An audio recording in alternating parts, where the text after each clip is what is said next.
Мыкаачынын үңкүрү тууралуу сырдуу уламышты билгиңер келеби? Азыр кыскача айтып беребиз. Сиз каналга катталып, жүрөкчө лайк басып коюңузду унутпаңыз. Кеттик анда.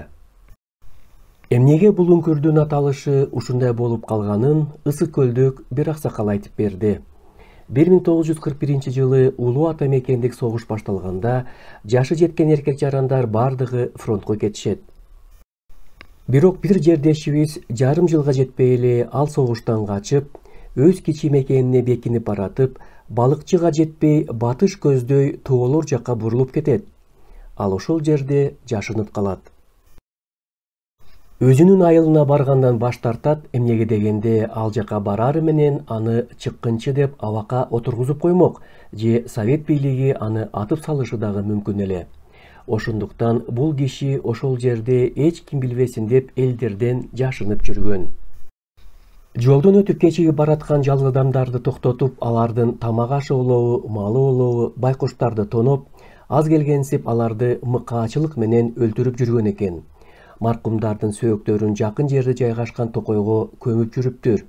Арадан 3 жылга жакын убакыт өтөт. Өлгөн адамдардын туугандары бийликке арызданып, тили тешилип даттанышат.